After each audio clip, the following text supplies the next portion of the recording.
అన్ని అడవుల నుంచి మొత్తం పారుతూ వస్తుంది. ఆకులు, మెడిసినల్ వాల్యూ ఉండే ప్లాంట్స్ అన్నీ కరుస్తూ వస్తాయి. దానివల్ల సారవంతమైన నీళ్లు వస్తాయి.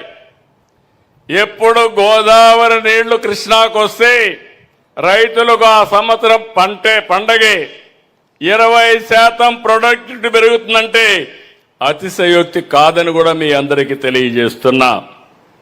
ఈ సంవత్సరం మీరు ఒక్కసారి గుర్తుపెట్టుకోవాలి, ఈ రాష్ట్రంలో చాలాసార్లు మనం చూస్తే కరువు వచ్చే పరిస్థితి వచ్చింది. ఓసారి వరదలు వచ్చి కనీసం 40 ఏళ్ల ఆవరేజ్ 2000 టీఎంసీ నీళ్లు సముద్రానికి పోతున్నాయి గోదావరి నుంచి. నేను ఆ రోజు పట్టిసీమను తీసుకొస్తే ఆనాటి ప్రతిపక్షం ఎన్ని విధాలుగా నన్ను విమర్శించాలంటే విమర్శించారు. పట్టిసీమ ఒట్టిసీమ అన్నారు, పట్టిసీమ దండగా అన్నారు. ఎక్కడ నీళ్లు పెడతారని అడిగారు. 80 టీఎంసీ నీళ్లు తెస్తారు, తీసుకొచ్చి ప్రకాశం బ్యారేజ్ అంతా 2 టీఎంసీ 4 టీఎంసీ ఉంటుంది.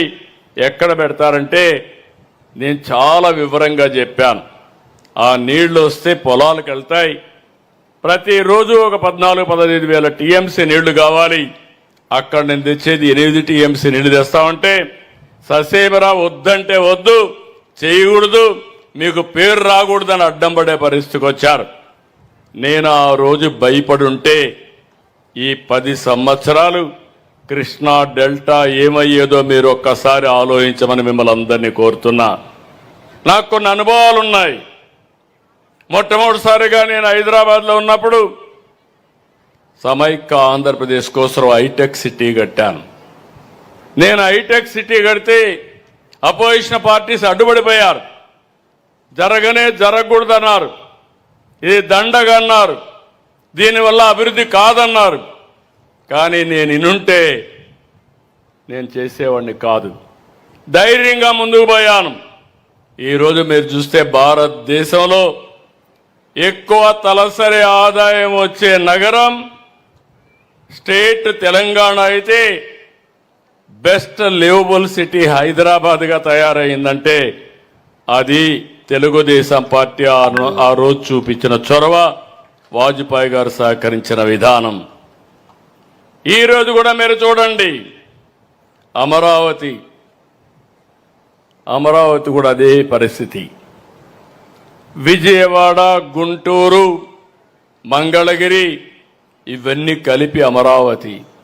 దానికి కూడా ఎన్ని విధాలు అడ్డం పడ్డారో మీరే చూస్తున్నారు.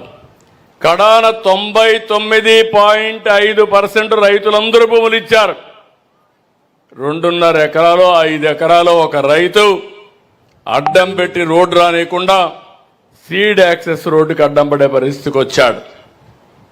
ఎన్ని చెప్పినా వినకపోతే కడాన ల్యాండ్ ఎక్విజిషన్కి ముందుకు పోయి, అది కూడా ఆయన తప్పు కాదు, అపోజిషన్ పార్టీలో ఉండే వ్యక్తులు వాళ్ళని ప్రోత్సహించి ప్రేరేపించి రోడ్డు వస్తే మంచి పేరు వస్తుందని. రేపు అది అయిపోతానే మీరు పోయి చూడాలి. ఆగస్టు 15కి సీడ్ యాక్సెస్ రోడ్డు వస్తుంది.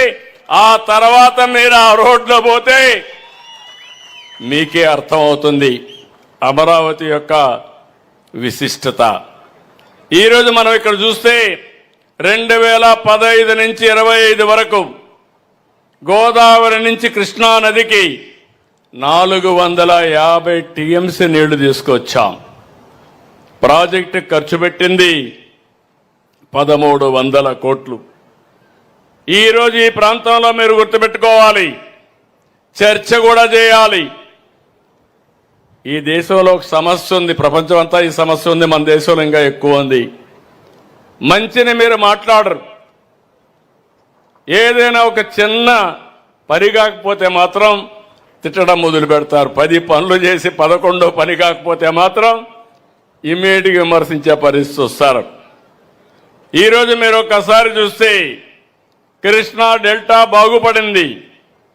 ఇక్కడ వాడే నీళ్లు శ్రీశైలంలో పొదుపు చేశాం. పొదుపు చేసిన నీళ్లు రాయలసీమకి ఇచ్చాం. ఇప్పుడే మన మిత్రుడు సత్యకుమార్ యాదవ్ గారు చెప్పారు, ఆయన నియోజకవర్గం కూడా అందరి నేవా వెళుతుంది. కరువు